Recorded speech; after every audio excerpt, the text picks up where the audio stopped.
Chairman, great to see you. Thank you so much for your time today. It's been a while since we've caught up, actually. Lots has happened since then, and we're going to talk about that during the course of this interview.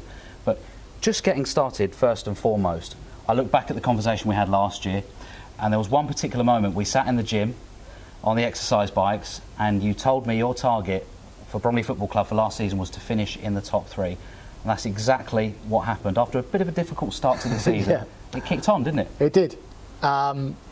Yeah, we were on the cycles, were we? We were, yes, yeah. That was my ambition, to finish in the top 3. Just reflecting on that from the previous season and losing to the semi-finals to Chesterfield, I felt that we had enough in us to finish in the top 3 and avoid the away draws in the first round of the playoffs and the semi-final. And it was a shaky start. Was it the first 5 games and only a couple of points? But there were reasons behind that. It's easy to look back afterwards, and as I often say to people, hindsight is never wrong. But going forward, I think the manager and the team did what was necessary. And as we know, I think once we got into the top 3, did we stay there for the rest of the season? Yeah, pretty much. Yeah, we did. Yeah. So I felt we were equipped. That's why I made the statement I did. Without skipping ahead too far, we'll talk about the promotion itself a bit later. During the course of that season, was there a particular moment that it clicked for you, either superstitiously or not, that we were going to get promoted at the end of it? There was always a superstitious moment. I kept it to myself. I always felt that 2024 was a year. The number 24 was quite significant in my life for various reasons that I won't share, and it was 2024. And so there was a big superstition in the back of my head that it was our year, but there was no credibility behind that or no reason, just a bit of RSG superstition. The moment it clicked, I'm not sure I wanted to believe it until it happened. I don't think I allowed myself to believe it. And as you know, around the club, I was that superstitious. I wouldn't let any of you prepare beyond where we were at that time. Because, let's be honest, we got promoted on one kick of the football. We played 46 games of football. We played a playoff semi-final here. Tremendous day. We played 90 minutes of football at Wembley. Then we played another 30 minutes. And then we had 5 penalties. And the last kick of the season defined our future. I have a huge sympathy for Solihull. I think it's a brutal way to lose and a brutal way to have to regroup and go again next season. For us it was joyous, but it came down to one kick, and it has defined our future, and it's defined the next step in the journey of Bromley Football Club.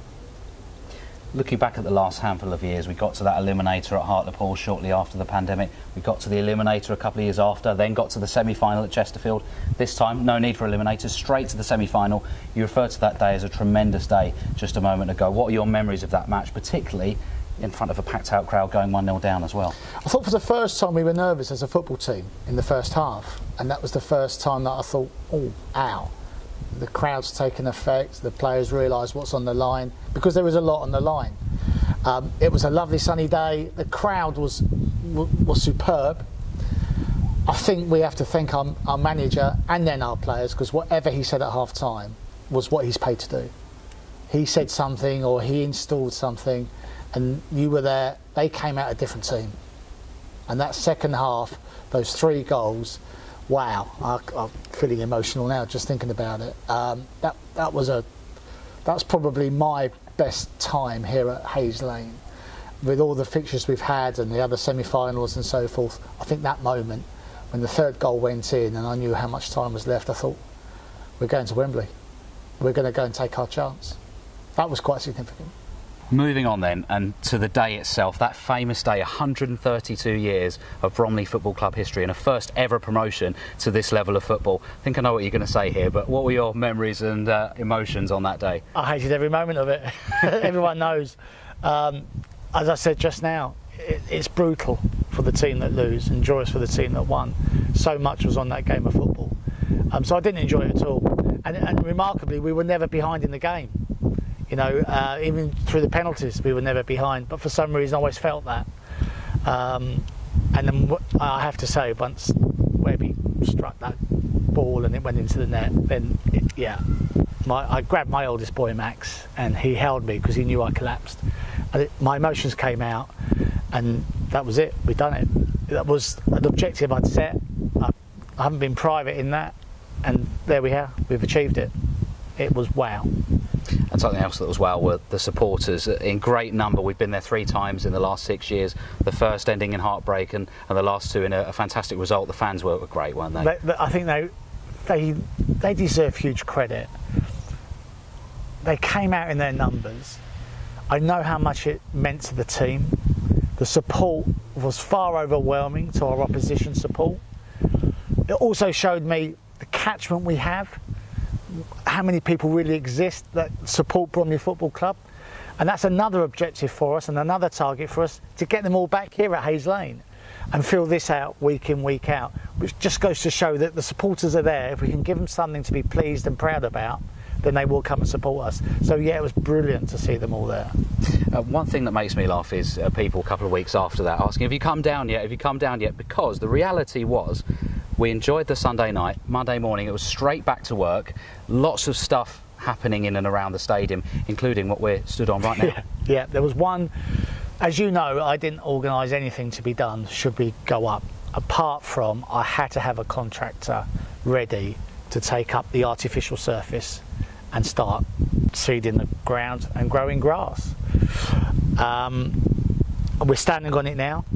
The work did start not the day after the second, I think, was it Bank Holiday Monday? Yeah, the Tuesday. The Sunday night, I think I was in a nightclub in Beckenham till 5 o'clock in the morning, and certainly celebrating with some friends.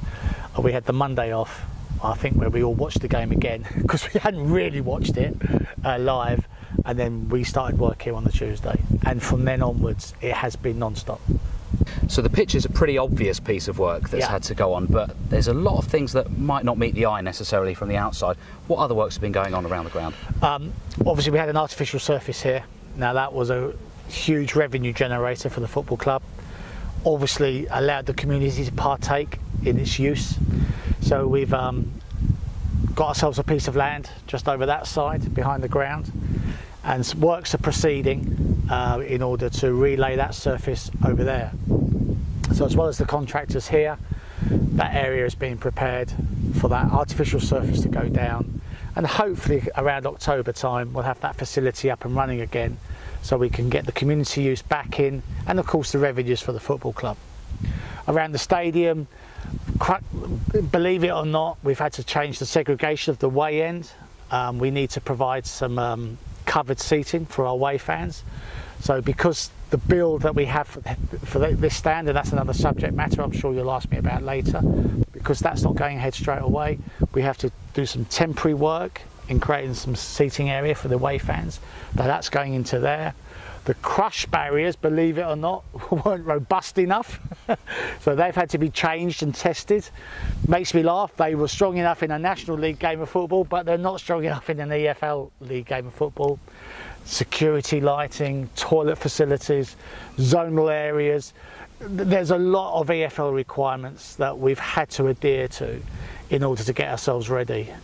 It comes at a price. I guess that price is promotion. But all that work's carried on while we get ready for the new season. It's interesting you touch on that. Obviously those changes you refer to are a necessity of promotion, but there is a real cost attached to that, isn't there? There is a cost, you know, and it's a burden that I've had to take on board. We've also had the cost of losing a pre-season programme because of this pitch that we've had to prepare and come on board. And I must comment, you know, we've had some help and support in getting this pitch. We've got what's called a hybrid pitch, so it's 55% grass and it's 45% plastic, and we've done that with a relationship with London City Lionesses, who are going to be playing here on Sundays with us, and they've helped contribute to this pitch. So I have to thank them in advance for helping us to get to where we are. But coming back to my point, we've lost the pre-season programme. So all those games which generate revenue into the football club, we've lost that. So that's another cost that we've had to bear. So we talk about how busy things have been off the pitch, and the manager's been pretty busy. I know the phone's been ringing quite a lot back and forth as he shapes his squad for our first season in the EFL. I hope so. The proof will be in the pudding, and I suspect we'll get an instinctive feel after 3 games, and then the manager's always said to me after 10 games is when we sort of take a view of where we're at. The challenge we have this year is something that's different for him and us, is that we have a transfer window that we have to operate within. So last season, if we thought we needed an extra player here or an extra player there, we could go out, and he was very good in the loan market, as you know, Matt, and he brought some very good loans in, and they made a difference. He can't do that this year. Whatever loans he does, he has to do now. Whatever signings he wants, he has to do now. And my instinct is he's done really well. Once we got promoted, I did reach out to about half a dozen chairmen and owners of teams in League Two, people I've got to know over the years, made acquaintance with them, and they've all been really generous in giving me their time so I could sit and talk to them and learn what I could from them as chairman of League Two football clubs. And I took away what I could. And in the main, the message that came back from those, particularly those that have been promoted in the last 5-6 years, was try and keep the heartbeat of your team together and add a slightly quality player around them. And I think that's what Andy Woodman's done. And I'm really quite pleased with what he's done. Like I say, we'll all measure it after the first 3 games and the first 10 games. But as I sit here today as the chairman and the owner, I think we're okay. I think we'll be all right. There's a common theme so far in this interview, and that's the changes that have to be made making this step into the EFL. And I think it's probably fair to say that for the last few weeks it has been a learning curve, isn't it, ahead of a step into the unknown, really. Well, you know more than anybody, EFL is a brand, and as a marketeer, you know, we're protective of our brands, and the EFL are very protective of their brand. So in one breath, you're very proud to play in the EFL. In the other breath, you have to adhere to their rules and regulations. As pedantic as you might think they are, it's their brand. And you know better than anybody some of the rules and regulations that we're having to learn to adhere to around the players, around the infrastructure, around the operation. I think it's a good thing in the main. And it's something I'm not going to complain about, because it's what we all signed up for. We all signed up to play in the EFL, and we're there. So let's get on and do it. We've talked as well in this interview about this terrace just to our left here. Yeah. Is there an update to share on that for supporters? Yeah. I've only got so much money. I can't do everything at once. One of the costs of promotion is obviously the pitch and the infrastructure changes. So they had to take priority. We have planning permission for this new terrace. And my job now is to find ways and schemes in order to raise that money in order that we can build. And that work's underway. That's my job. I hope to have that completed and have a facility of funding in place where we can start that build in January. That's the proposal, that's the plan.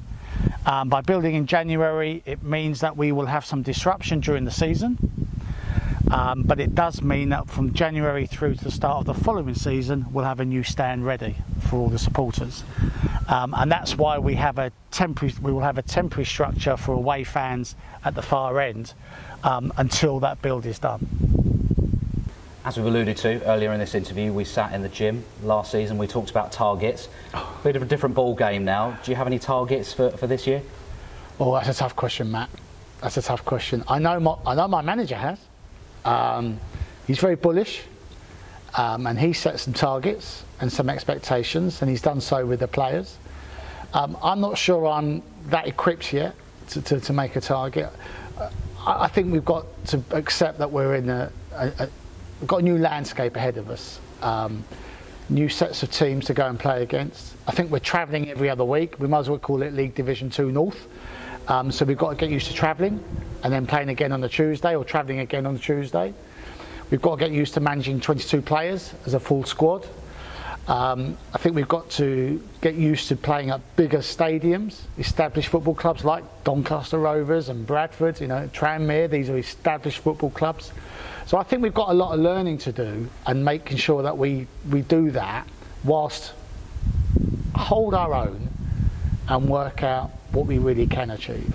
And I'll support the manager and where he's going with it, but it's one step at a time for me. Taking a step back for a moment in your role as chairman, as a Bromley boy, someone who grew up in the area, lived in the area, has now come back to oversee this club, just looking at it from that kind of fan perspective, is there a moment that you're looking forward to the most, a particular fixture, a cup competition, for example, at all? I think I'm looking forward to the first league game at home, to say Hayes Lane, the football ground that I remember when I was 10 or 11 years old, the football ground that I inherited when I became the owner, is now a feature in League Division 2 in professional football. I think I'm looking forward to that, because that's the statement. That's, we're here. And then when we're here, let's bloody go and compete. And I think that will be the moment that will make me very joyous, and know that the hard work and the investment and everybody else doing what they've done has made a difference. There's a real buzz and excitement about the fan base. Season ticket sales have been strong yet again. Have you got a message for the supporters at all as we head into a new chapter in Bromley Football Club's history? I can't thank them enough. We mentioned them earlier when they were at Wembley. We've had to put the season ticket price up. We've had to provide a better facility here, and our season ticket holders have been honourable, and they've kept to their word, and they've renewed. And I thank each and every one of them. I thank the sponsors, because again, we've had every one of them renew, and their figures and prices have gone up. So I'd like to thank each and every one of them. I have to thank my vice chairman, John Plassard. He's also been extremely supportive and financially, and I have to thank him. That mustn't go unnoticed. And then you, Mark Hammond, and the whole team that Mark runs, all of you have all stepped up and honoured your roles in the same way that you did previously. So I'd like to thank everybody involved around the football club for doing what you've done, and to the supporters, keep coming along. The more you come along, the more you come and support the football team, the greater this journey can become. And I'll make a promise that we haven't finished yet. I won't answer your question as to what my anticipation or expectation is. I won't answer that. But I can tell you we haven't finished. We're just perhaps on the start of a new journey. And let's see where that new journey takes us. Well, Chairman, it's been a pleasure. Thank you so much for joining us again today. Pleasure.